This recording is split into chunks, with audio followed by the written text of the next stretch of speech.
Selamat bertemu kembali dengan teman-teman, rekan-rekan dalam pengenalan program studi. Untuk kali ini kita akan ada pengenalan program studi Magister Teologi. Ini terutama bagi mereka yang akan atau berencana untuk mau studi MTH dari jalur atau yang sudah lulus dari S1 Teologi. Nah, perkenalkan nama saya Dani Christopher, saya adalah Kaprodi MTH di STT Amanat Agung ini. Dengan saya ada beberapa rekan-rekan hamba Tuhan juga, rekan-rekan dosen yang juga nanti juga akan membantu kalau ternyata butuh informasi lebih lanjut. Ya, sebelum kita masuk ke pengenalan program studi ini, mari kita masuk dalam doa.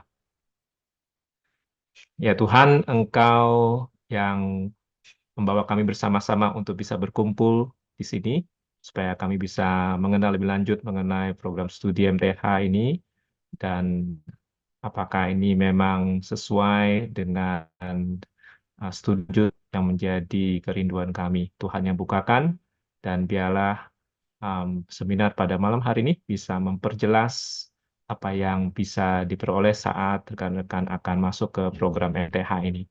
Terima kasih ya Bapak, di dalam nama Tuhan Yesus kami berdoa. Amin.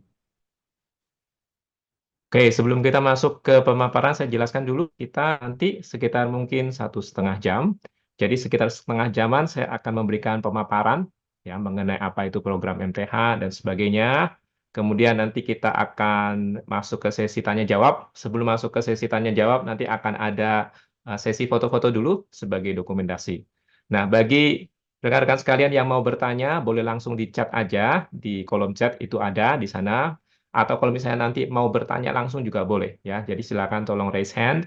Nanti kita akan kasih kesempatan untuk bisa bertanya yang terkait khususnya dengan program MTH ini. Oke, saya akan mulai. Diizinkan saya share screen dulu. Saya akan share screen. Sini sebentar. Harusnya sudah ada ya. Oke. Ya, jadi ini adalah program studi Magister Teologi dalam kurung untuk S1 Teologi. Maksudnya itu apa sih dalam kurung untuk S1 Teologi? Jadi sederhananya saya jelaskan sedikit mengenai program studi ini. Nah, program studi em, S1 atau program studi MTH ini sebenarnya adalah program studi yang ditujukan kepada calon mahasiswa yang pertama, kita ingin melakukan pendalaman studi teologi dalam area tertentu. Ya, mungkin kita sudah lama, misalnya kita pelayanan, kemudian kita mau mendalami satu area tertentu lebih dalam lagi. Ya, kemudian yang kedua, mungkin juga kita ingin diperlengkapi lebih lagi di dalam pelayanan. Bisa pelayanan secara umum, bisa di gereja, bisa di lembaga Kristen, atau mungkin pelayanan lebih spesifik lagi. Misalnya kita mau mengajar, atau misalnya kita mau pelayanan ke kaum muda, atau pelayanan yang lebih spesifik ke pembinaan.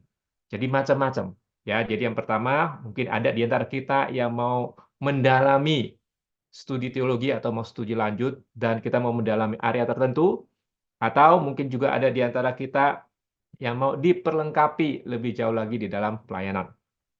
Atau kita juga ingin mempersiapkan diri untuk menjadi peneliti atau pendidik di bidang teologi. Jadi ini mungkin bagi mereka yang mungkin mau menjadi dosen, ya. Jadi ada bagian mungkin ada di antara kita seperti itu. Nah, program ini cocok dan memang ditujukan untuk rekan-rekan yang demikian. Ini mendalami studi teologi, dipelengkapi lebih jauh, ingin mempersiapkan diri untuk menjadi peneliti atau pendidik bidang teologi, dan memang ini adalah untuk mereka yang telah memiliki gelar pertama dalam teologi. Jadi memang sudah ada STH atau SC dalam bidang teologi atau mungkin MDiv. Ya, jadi ini adalah studi S1, studi teologi lanjutan. Jadi program ini untuk ini tiga. Jadi untuk tiga kerinduan ini dan kemudian telah memiliki gelar pertama dalam bidang teologi.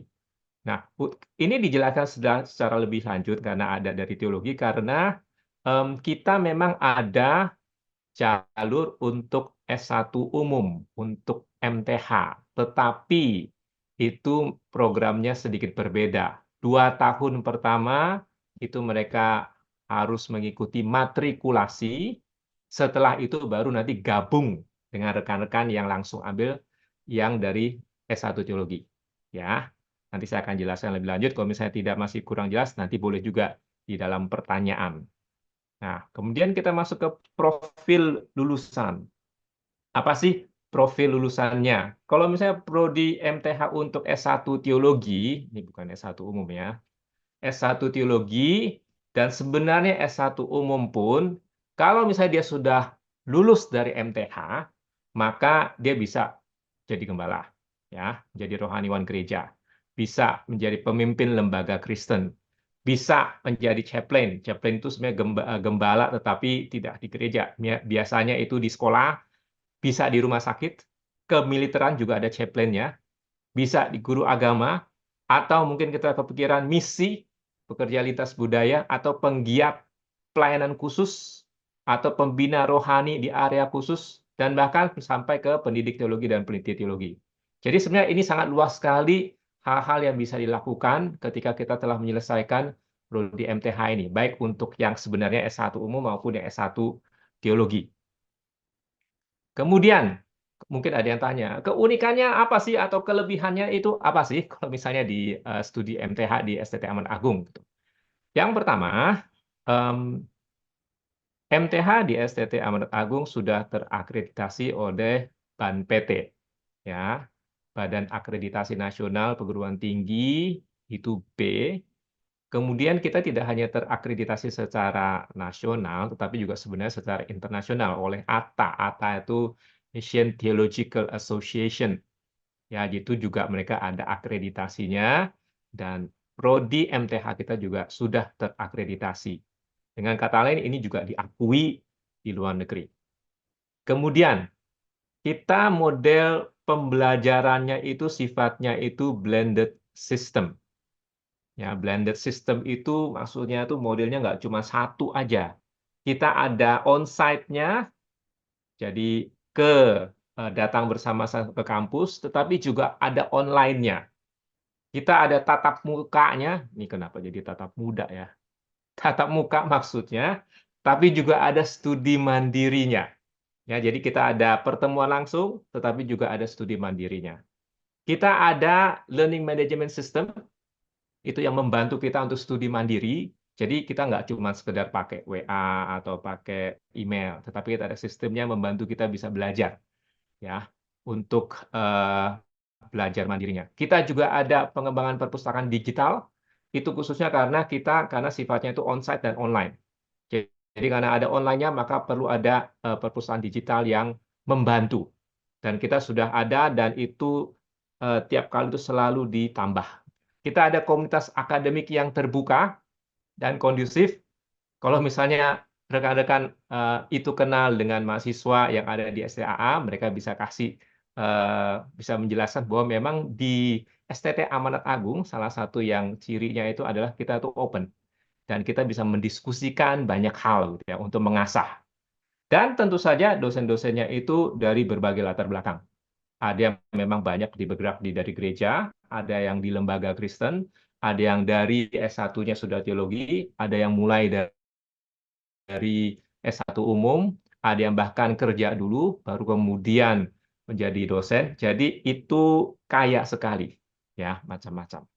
Kemudian satu hal lagi yang lain, kalau misalnya kita belajar di STTAA, keunikannya adalah kita ada 4 konsentrasi. Ya, ada studi biblika, ada teologi sistematika, ada pelayanan pastoral, dan ada pelayanan kaum muda. Jadi bagi kita yang mungkin senang dengan misalnya PA, kemudian mau lebih mendalami eksegesis Alkitab, baik PL maupun PB, ya, itu kita ada studi biblikanya. Ya. Atau bagi kita yang mau lebih mendalami isu-isu sistematika, doktrin tertentu, atau keterkaitan doktrin dengan isu-isu kontemporer, kita ada teologi sistematika. Ya. Kemudian atau bagi kita yang saya itu lebih concern dengan kondisi gereja, penggembalaan, bagaimana menghadapi isu-isu yang dihadapi oleh jemaat dan sebagainya. Kita ada konsentrasi pelayanan pastoral. Atau bahkan kalau misalnya bagi kita yang merasa saya itu panggilannya itu ke kaum muda, ke youth, baik itu di gereja maupun misalnya di lembaga Kristen, maka kita juga ada konsentrasi pelayanan kaum muda yang memang fokus pelajarannya arahnya itu ke sana, ya. Dan 4 konsentrasi ini sebenarnya nggak cuma untuk belajar, kita juga ada yang menopang ini, sebenarnya kita ada 4 pusat studi. Ya, STT Ahmad Agung itu ada 4 pusat studi, dan masing-masing pusat studi itu ada melakukan penelitian, melakukan seminar, melakukan kegiatan, termasuk untuk gereja, yang berkaitan dengan apa yang menjadi bidang studinya. Jadi kita ada pusat studi biblika, itu terkait dengan studi biblika. Kita ada pusat studi teologi dan etika, itu terkait memang dengan, kalau mau tarik-tarik itu linknya itu adalah ke teologi sistematika. Kita ada pusat studi pengembangan gereja, PSPG, dan itu dekat sekali sebenarnya dengan pelayanan pastoral. Dan kita ada PSPPKM, ya, pusat studi dan pengembangan pelayanan kaum muda. Dan ini dekat sekali dengan konsentrasi pelayanan kaum muda. Jadi ini yang menjadi keunikan dan kelebihan dari prodi MTH di STT Ahmad Agung. Oke, sekarang kita konsentrasi sedikit ke 4 konsentrasi studi ini. Nah, kalau misalnya kita lihat memang ada 4 konsentrasi studi, tapi 4 ini sebenarnya bisa dibagi menjadi 2 bagian besar. Yang pertama dan kedua, itu memang fokusnya lebih banyak ke riset pustaka, maksudnya buku. Jadi memang baca itu, memang banyak penelitiannya itu di buku. Perlu banyak baca buku, dan perlu banyak dialog dengan buku-buku yang ada. Jadi studi biblika, studi teologi, sistematika, itu fokusnya adalah riset pustaka. Nah, untuk yang konsentrasi pelayanan, pelayanan pastoral dan pelayanan kaum muda, itu lebih banyak penekanannya itu adalah di riset lapangan. Maksudnya gini, jadi misalnya pelayanan ini kita memang belajar, ada bukunya, kita harus baca, betul. Tapi fokusnya dan seringkali tugas yang diberikan adalah coba perhatikan konteks tempat kita pelayanan. Kira-kira misalnya kita cari tahu kondisinya gimana. Kemudian kita setelah kita dapat ilmu, bagaimana kita terapkan di sana, ya. Atau bagaimana kita mencari tahu apa yang menjadi kesulitan atau apa menjadi isunya. Jadi memang lebih banyak itu mengajak mahasiswa untuk memikirkan kondisi di lapangan dan bagaimana menerapkan ilmunya di lapangan itu. Jadi memang penekanannya itu adalah di riset lapangan. Jadi nggak cuma sekedar baca, ya. Kalau studi biblika karena memang fokusnya adalah di penafsiran Alkitab, maka memang lebih banyak butuhnya itu baca. Sistematika juga begitu, ya. Jadi dua ini memang berbeda. Dan kalau nanti kita lihat, maka model belajarnya juga agak sedikit-sedikit berbeda. Saya jelaskan sedikit mengenai model belajarnya. Yang pertama, ini pelan-pelan ya. Mahasiswa kalau misalnya dia ambilnya biblika atau sistematika, itu dia akan ada 1 mata kuliah per semester itu intensif di kampus. Jadi hadir di kampus. Itu biasanya di awal semester. Jadi kalau misalnya di semester ganjil itu di Agustus, di pertengahan Agustus awal semester, kemudian semester genapnya itu biasanya minggu kedua Januari. Ya, selama 2 minggu itu kuliah intensif, itu datang ke kampus. Sisanya itu hibrid, bisa datang atau bisa online dan diselenggarakan sifatnya itu reguler. Ya. Reguler itu maksudnya seminggu sekali. Jadi sepanjang minggu seperti kita kuliah biasa. Jadi seminggu sekali, misalnya hari Senin, ya udah setiap hari Senin dia akan kuliah. Bisa dia datang ke kampus, bisa juga dia online. Jadi kita ada sistem hibridnya. Ya. Kemudian di luar yang kuliah-kuliah itu, maka ada pengerjaan proposal. Nah, untuk pengerjaan proposal itu memang didorong minimal 2 minggu di kampus. Jadi sama seperti yang di atas. Ya. Kemudian pengerjaan tesis itu didorongnya 1 bulan di kampus. Nah, 1 bulan di kampus ini itu fleksibel, bisa dibagi 2 minggu, 2 minggu. Kadang-kadang kalau misalnya kita yang pelayanan, misalnya gembala di gereja, itu nggak bisa sebulan full gitu, meninggalkan gereja. maka itu bisa dipecah. Ada beberapa mahasiswa yang seperti itu, dia pecah menjadi 2. Ya, jadi ini kira-kira untuk yang mata kuliah yang konsentrasi biblika dan sistematika. Nah, bagaimana dengan yang pelayanan pastoral dan kaum muda? Untuk pelayanan pastoral dan kaum muda, itu model belajarnya itu selalu intensif. Ya, selalu intensif. Jadi setiap semester itu ada 3. Jadi semester ganjil itu ada 3, misalnya Agustus, Oktober, November. Kemudian Januari itu di semester genap itu ada Januari, Maret, Mei. Ya. Jadi kemudian kuliah intensifnya itu 2 minggu. Senin sampai Jumat itu jam 3 sore sampai jam 8 sore. Jam 3 sore. Jam 3 sore sampai jam 6. Jadi jam 15, pukul 15 sampai pukul 18. Sekitar 3 jam. Ya. Dalam 1 tahun akademik, terdapat 1 mata kuliah yang wajib di kampus. Jadi agak berbeda dengan yang biblika tadi ya. Biblika dan sistematika itu 1 semester sekali. Jadi minimal tuh tiap semester tuh akan datang. Kalau yang ini, yang riset lapangan, itu 1 tahun akademik, itu cuma 1. Dan itu biasanya di semester pertama. Sama juga di Agustus. Jadi Agustus biasanya tuh rame-rame datang semua. Ya, tapi setelah itu akan ada kuliah intensif tapi sifatnya itu online. Kenapa dibikin seperti ini? Karena rata-rata yang milih ini, terutama yang pastoral misalnya, itu adalah mereka yang menggembalakan di gereja. Dan itu biasanya butuh waktu lebih banyak memang dengan jemaat. Dan ini karena sifatnya riset lapangan, itu memang juga lebih baik ada dengan jemaat atau dengan konteks pelayanannya untuk meneliti lebih lanjut, ya, meneliti langsung. Kemudian untuk pengerjaan proposal tesis itu dan pengerjaan tesisnya sendiri itu sama. Semuanya sama. Jadi sama seperti yang tadi riset pustaka. Ya, minimal 2 minggu di kampus, kemudian minimal 1 bulan di kampus. Oke. Kemudian saya lanjut. Beban studi. Nah, mungkin ada yang bertanya mengenai beban studi. Beban studi itu adalah total 40 SKS. Ya, 40 SKS.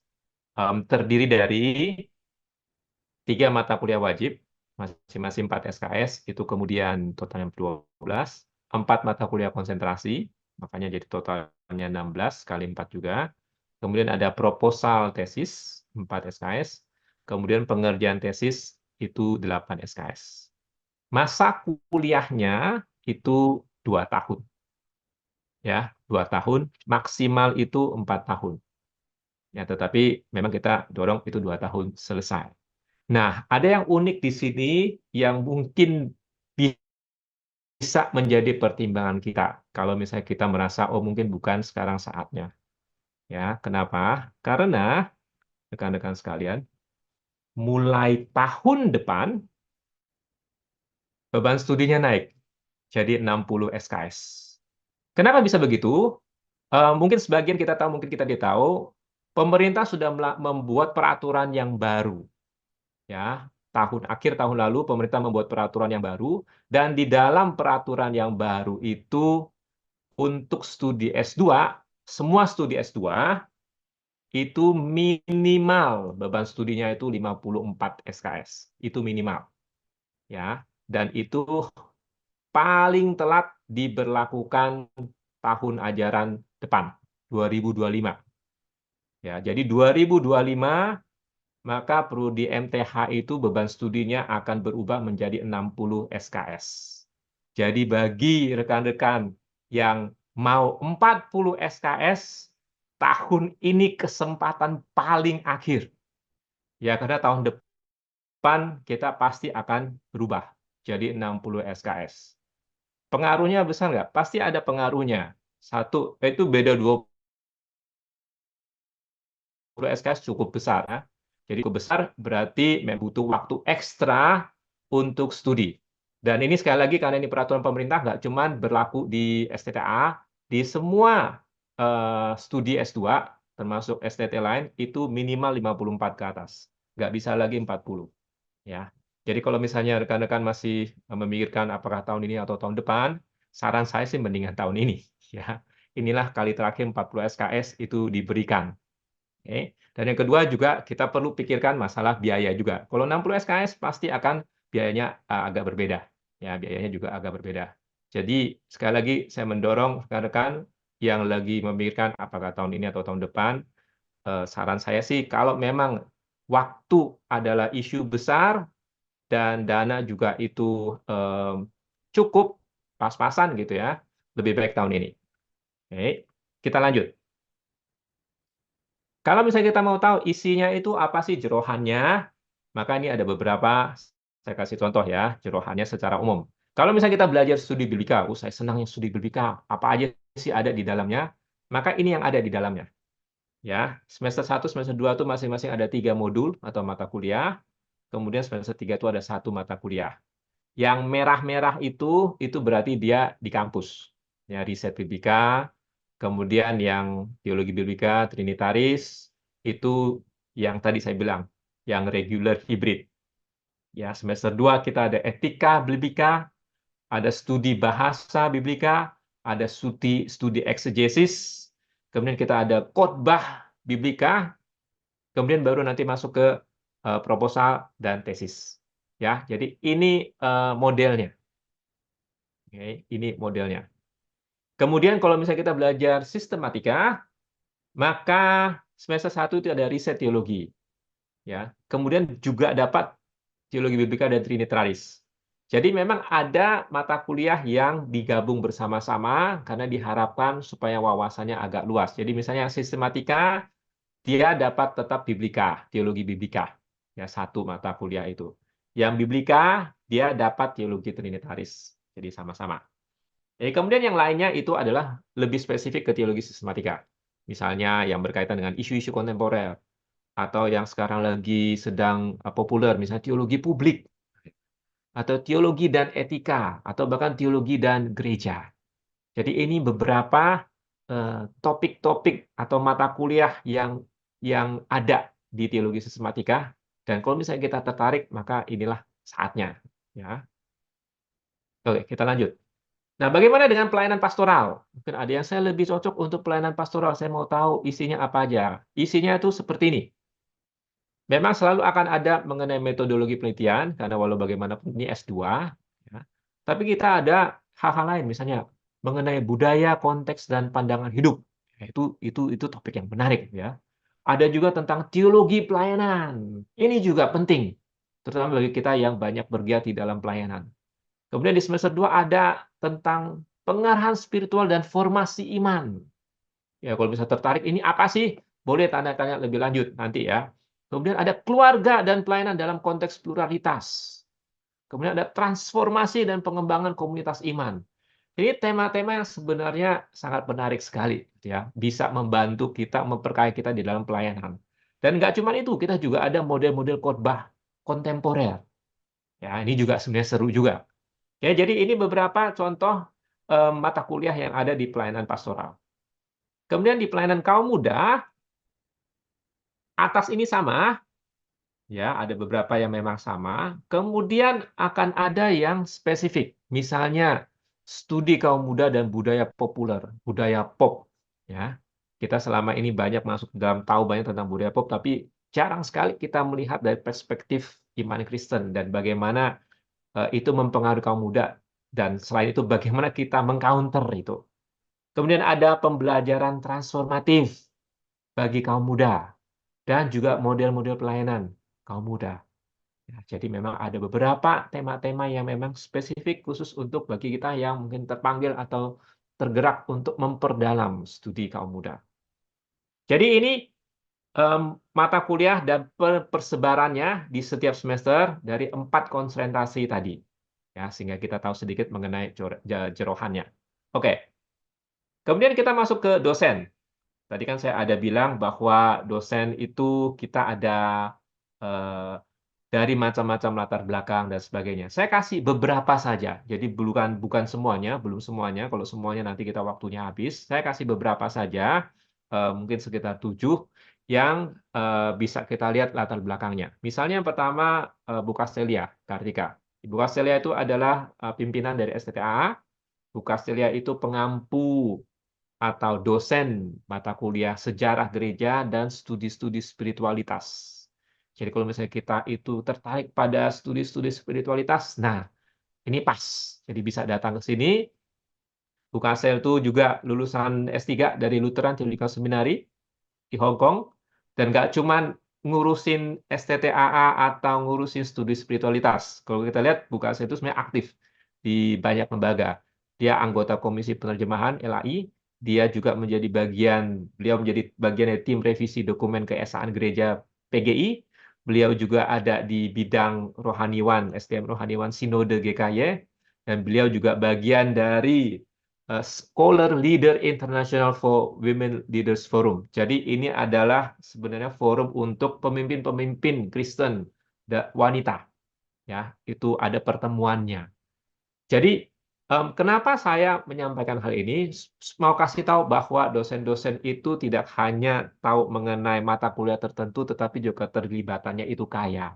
Dan itu juga mempengaruhi dan memperkaya pengajaran dan diskusi saat belajar. Ya, saat belajar dengan para mahasiswa. Ini cuma satu contoh. Oke, kita lihat contoh yang lain. Misalnya kita ada Pak Johan Juandi, lagi sedang menyelesaikan studi S3 di bidang homiletika. Dan memang karena homiletika, memang Pak Johan fokusnya itu arahnya itu adalah ke studi-studi khotbah atau studi-studi homiletika. Jadi misalnya di MTH Pak Johan itu ada ngajar misalnya dia sebagai pengampu model-model khotbah kontemporer. Dia juga kontribusi di mata kuliah khotbah biblika. Ya, Pak Johan itu sebenarnya banyak pengalaman di dunia kerja. Jadi dia punya perspektif yang kaya juga, ya. Selain di khotbah atau selain pelayanan rohaniwan, tetapi juga punya perspektif dari dunia kerja. Oke, berikutnya, misalnya kita ada Pak Li Han Ing, Pendeta Li Han Ing. Pak Li itu memang fokusnya adalah studi praktika dan pastoral. Jadi kalau misalnya nanti rekan-rekan ambil pelayanan pastoral, salah satu dosen yang akan ngajar di sana itu adalah Pak Li. Ya, Pak Li itu dulu itu punya pengalaman pelayanan yang lama di GKI, ya baik di jemaat maupun di sinode wilayah. Dan bahkan Pak Li juga adalah ketua 2 Asosiasi Pastoral Indonesia untuk wilayah Jabodetabek. Selain itu Pak Li juga aktif di pelayanan gereja, ya. Dia adalah fasilitator tim marriage enrichment. Ya, itu apaan sih?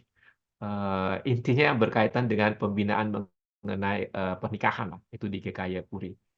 Pak Li sedang menyelesaikan studi S3-nya yang menekankan fokusnya itu di social transformation. Ya. Kemudian ada saya lebih banyak pengalaman pelayanannya itu misalnya di mahasiswa. Jadi waktu S1 saya di UI, itu pelayanan mahasiswa di sana. Kemudian saya juga pernah pelayanan di Perkantas, Jakarta, sebagai staf pelayanan mahasiswa dan staf litbang. Kemudian saya juga ada beberapa kami sebenarnya itu ada Langham Scholar, jadi mendapatkan beasiswa studi dari Langham Partnership International. Kalau misalnya ada yang tahu yang namanya tokoh Kristen namanya John Stott, nah ini dialah yang pencetus dari beasiswa ini. Oke. Kita lanjut saja. Misalnya bagi yang tertarik ke sistematika, kita ada Pak Andreas Himawan. Beliau adalah pengampu studi etika, sistematika, kemudian filsafat, dan sekali lagi ada beberapa dari dosen-dosen yang memang pelayanannya itu luas. Misalnya Pak Andreas itu adalah bagian dari Komisi Teologi PGI. Pak Andreas juga adalah kepala dari Pusat Studi Teologi dan Etika, tadi ya, salah satu pusat studi yang ada di STT Amanat Agung. Pak Andreas juga adalah pengurus BMPT KKI. Ya, jadi ini adalah sederhananya adalah mereka orang-orang Kristen yang mengurus atau badan-badan yang mengurus memberi masukan, tapi ini orang-orang dari perguruan tinggi Kristen, keagamaan Kristen di Indonesia. Ya. Kemudian tidak hanya di Indonesia, Pak Andreas itu juga adalah ketua atau chairperson dari Asia Theological Association. Ya, jadi kalau misalnya kita lihat sekali lagi memang kaya sekali. Ya, jadi waktu mengampu studi etika dan sebagainya itu nggak cuma sekedar mata kuliah itu, tetapi interaksi dengan banyak sekali konteks itu juga akan memperkaya studi yang nanti bisa rekan-rekan ikuti. Oke, kita lanjut lagi. Misalnya kita ada Pak Arman Barus, ya. Pak Arman Barus itu adalah anggota OMF Indonesia. Pak Arman juga aktif pelayanan di Scripture Union Indonesia. Kalau misalnya kita mungkin ada yang pernah dengar BGA gitu ya, baca gali Alkitab. Nah, Pak Arman itu adalah pencetusnya, ya, gerakan baca gali Alkitab. Dan kalau misalnya kita cari search di internet gitu ya, Pak Arman Barus gitu, maka yang keluar itu lebih seringnya itu bukan mukanya Pak Arman, yang lebih sering munculnya itu buku. Karena Pak Arman suka sekali nulis. Jadi ada banyak buku-buku Pak Arman, baik yang sifatnya itu agak teknis maupun lebih populer, yang ditujukan memang untuk gereja. Nah, jadi kalau misalnya rekan-rekan search itu ada beberapa bukunya, dan itu bisa dan baik untuk dibaca. Pak Arman tidak hanya aktif di lembaga Kristen, tapi juga dia adalah pendeta GBKP, Gereja Batak Karo Protestan di Rawamangun, dan juga di Biro SDM-nya Sinode GBKP. Ya, jadi ini contohnya. Yang terakhir, Bu Astri. Bu Astri Sinaga itu eh, pengampu beberapa bidang, misalnya pendidikan Kristen dan pelayanan kaum muda.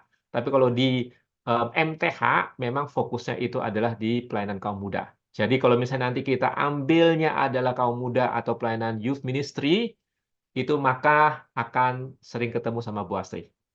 Bu Astri tidak hanya ahli di pelayanan kaum muda, tetapi sebenarnya Bu Astri juga adalah kita bisa bilang itu seniman gitu ya. Dia menulis beberapa drama musikal Kristen, dia juga pengarang dari beberapa lagu-lagu rohani Kristen. Ya, selain itu dia juga ada kepala Pusat Studi dan Pengembangan Pelayanan Kaum Muda dan pengurus Perhimpunan Dosen Pendidikan Kristen.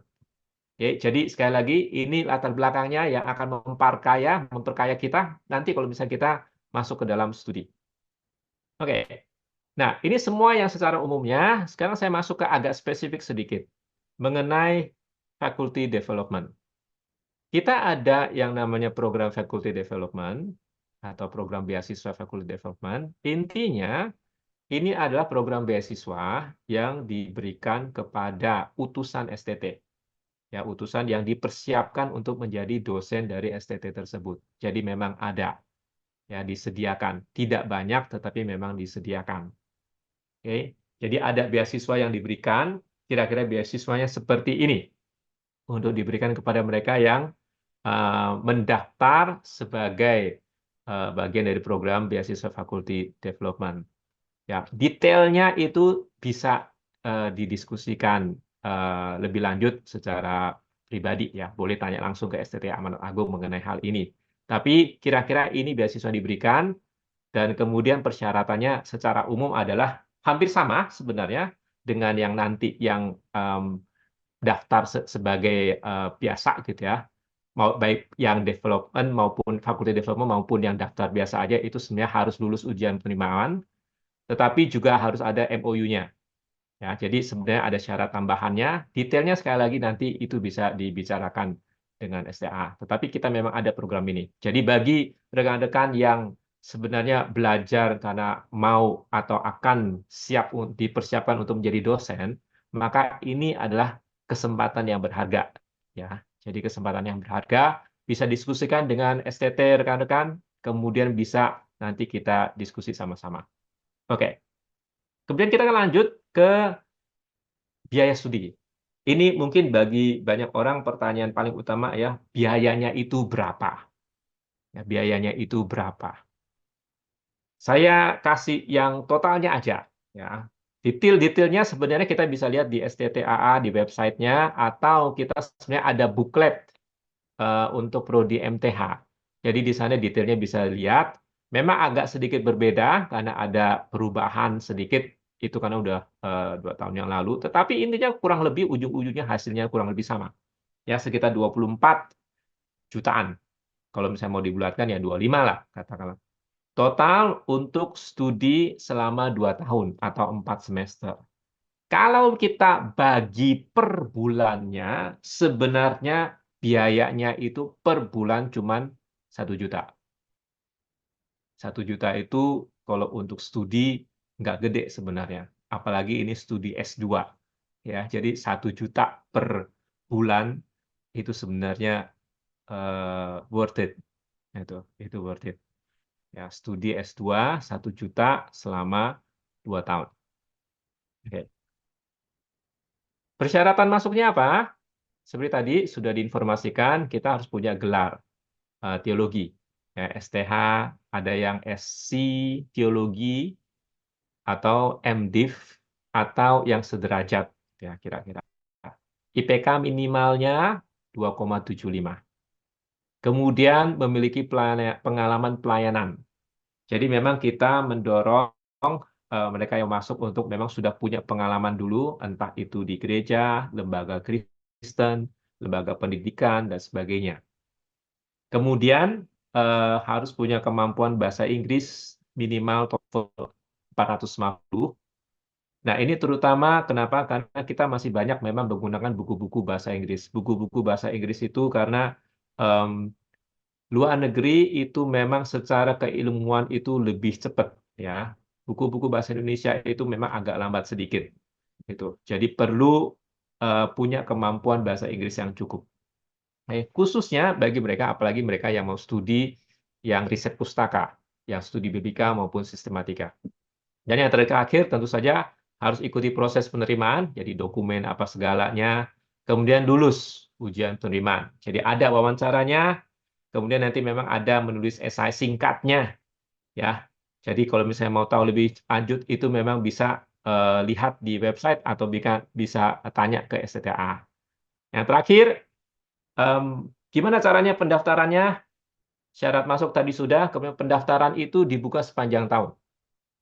Ya, jadi tinggal klik admisi stta.ac.id, itu nanti akan ada pilihannya, pilih saja yang MTH.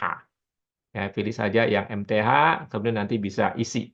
Ya, segala syaratnya itu juga dikasih tahu di sana. Kalau misalnya kita bingung gitu ya, gimana caranya, bisa tanya ke Bu Yeni. Ya, bisa tanya ke Bu Yeni, ini ada WA-nya, bisa tanya ke Bu Yeni atau mau email juga bisa. Sekarang WA itu paling gampang. Bu Yeni akan pandu, jadi jangan khawatir, jangan takut, dan jangan malu bertanya. Tanya apa saja, itu pasti akan dibalas dan dipandu. Ya, jadi jangan sampai kesulitan mendaftar itu menjadi isu. Oke, demikian pemaparan dari saya.